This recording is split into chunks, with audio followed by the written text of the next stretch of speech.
وہیں کئی ممالک نے ایران کے اسرائیل پر حملے کی مذمت کی ہے۔ فرانس نے تو ایرانی خطرے کے مقابلے کے نام پر اپنے وسائل کو تیار کرنے کی تک بات کہی ہے، لیکن اس سے زیادہ سخت حملے جو غزہ میں 1 سال سے جاری ہیں ان پر ان کا دوہرا معیار دیکھیے کہ وہاں بھی وہ اسرائیل کا ہی ساتھ دے رہے ہیں جو قتل عام وہاں مچا رہا ہے۔ اب اگر بات کریں اسرائیل اور امریکہ کے رد عمل کی، تو اسرائیلی حکومت میں اس کو لے کر شدید غصہ ہے اور ان کا کہنا ہے کہ ایران کو اس کی قیمت چکانی پڑے گی۔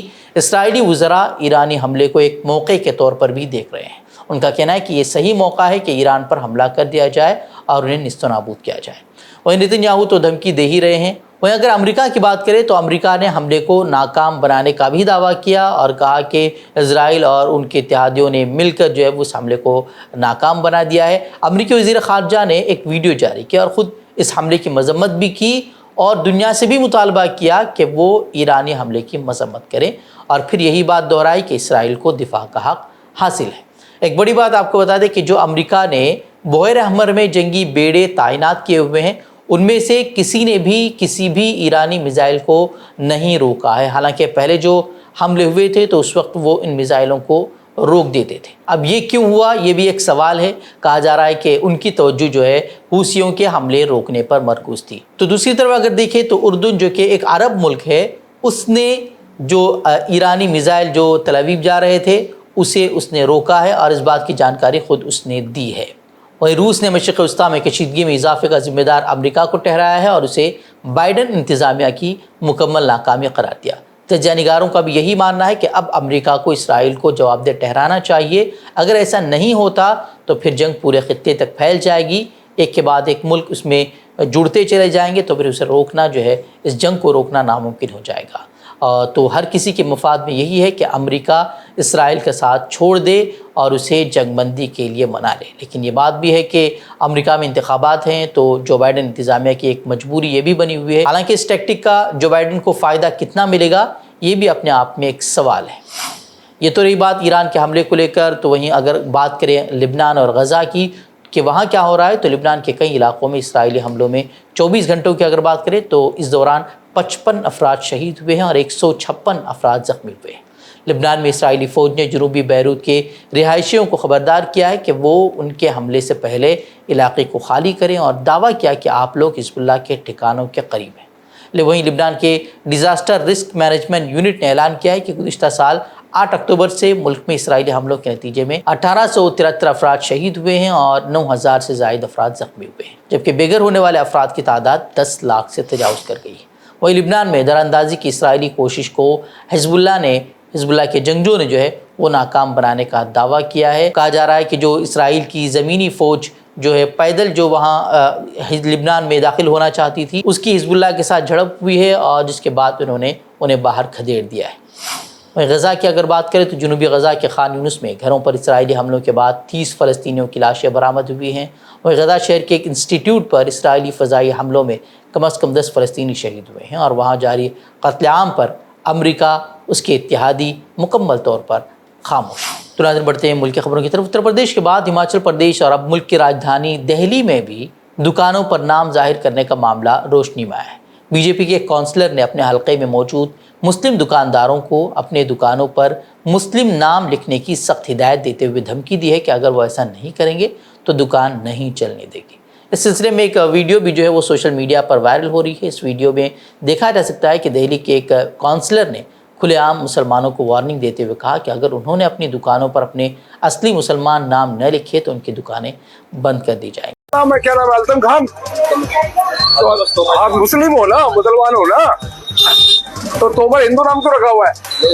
نہیں، آپ کے میں ہے تو اپنا آگے کا نام رکھو نا، اسلم رکھو۔ یہ تومر نام ہٹا دینا کیوں؟ ہندوؤں کی بستی میں کام کر رہے ہو، کم سے کم مسلمان نام لکھنا چاہیے نا، مسلم ہو تو بولنا مسلم۔ واضح ہے کہ یہ ویڈیو ایک خطرناک روش کی نشاندہی کرتی ہے جو مسلمانوں کے خلاف نفرت کو فروغ دے رہی ہے۔ یہ ویڈیو خود بی جے پی کونسلر نے اپنے سوشل میڈیا اکاؤنٹ ایکس اور فیس بک پر شیئر کیا ہے۔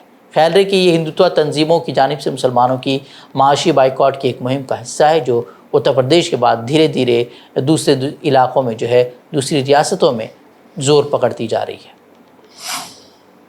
وہیں پونے میں آج صبح ایک ہیلی کاپٹر حادثے کا شکار ہو گیا جس میں 3 افراد کی موت واقع ہو گئی۔ حادثہ صبح 6:45 بجے کے قریب ہوا جب ہیلی کاپٹر آکسفورڈ گلف کلب کے ہیلی پیڈ سے اڑان بھرنے کے کچھ دیر بعد گر کر تباہ ہو گیا۔ حادثے کے وقت علاقے میں گھنی دھند چھائی ہوئی تھی، جو کہ ممکنہ طور پر حادثے کی ایک بڑی وجہ بتائی جا رہی ہے۔ مرنے والوں میں 2 پائلٹ تھے اور 1 انجینئر شامل تھے۔ سول ایویشن کے افسران ابھی حادثے کی وجوہات کی تفتیش کر رہے ہیں، جس کے بعد اس کی تفصیلات سامنے آئیں۔ کرناٹک میں جاری سیاسی ہلچل کے درمیان بی جے پی رکن اسمبلی بسن گوڑا پاٹل کے لیے بری خبر سامنے آئی ہے۔ ایک طرف وزیر اعلیٰ سدھرمیا کے خلاف ای ڈی کی کارروائی سے ہلچل مچی ہوئی ہے، تو دوسری طرف بسن گوڑا کے ایک بیان نے اس ہلچل میں مزید اضافہ کر کے رکھا ہوا ہے۔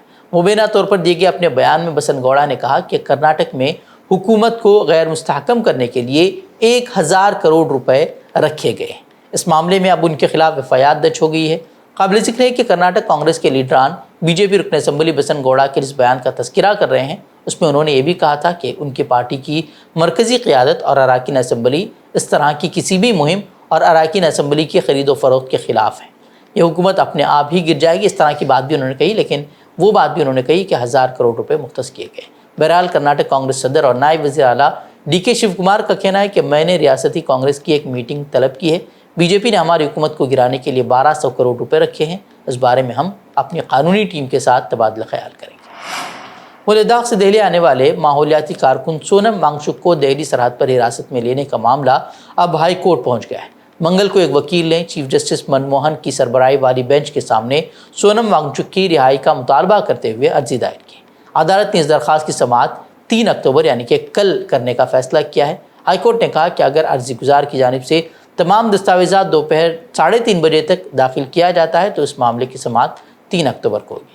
وہیں 30 ستمبر کو سونم وانگچک کا قافلہ جو تقریباً 120 افراد کے ساتھ پیدل لیہ سے دہلی آ رہا تھا، اس کو دہلی کی سندھو بارڈر پر روک دیا گیا اور پھر انہیں حراست میں لیا گیا۔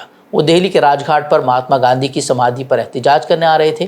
وہیں دہلی پولیس نے 6 دنوں کے لیے انڈین جوڈیشل کوڈ کی دفعہ 163 کو نافذ کر کے کسی احتجاج کی اجازت دینے سے صاف طور پر انکار کیا ہے۔ تھائی لینڈ میں ایک دردناک حادثہ پیش آیا ہے، جہاں 44 اسکولی بچوں اور اساتذہ کو لے جا رہی ایک بس میں اچانک آگ لگ گئی۔ آگ نے دیکھتے ہی دیکھتے خوفناک شکل لے لی، جس کی زد میں آنے سے تقریباً 25 افراد کی موت واقع ہو گئی ہے۔ مہلوکین کی تعداد میں مزید اضافہ ہو سکتا ہے، کیونکہ زخمیوں میں کچھ کی حالت سنگین بنی ہوئی ہے۔ اس بارے میں کچھ بھی پتہ نہیں چل سکا ہے کہ بس میں آگ کیسے لگی۔ پولیس نے اب تک 16 طلباء اور 3 اساتذہ کو علاج کے لیے اسپتال میں داخل کرا دیا ہے۔ تو ناظرین، خبریں مزید خبروں کے لیے آپ ہمارے ویب سائٹ www.fikrkhabar.com پر ضرور کر سکتے ہیں۔ ویڈیوز کے لیے ہمارے یوٹیوب چینل کو سبسکرائب کریں۔ تو ناظرین اجازت دیں، السلام علیکم ورحمۃ اللہ وبرکاتہ۔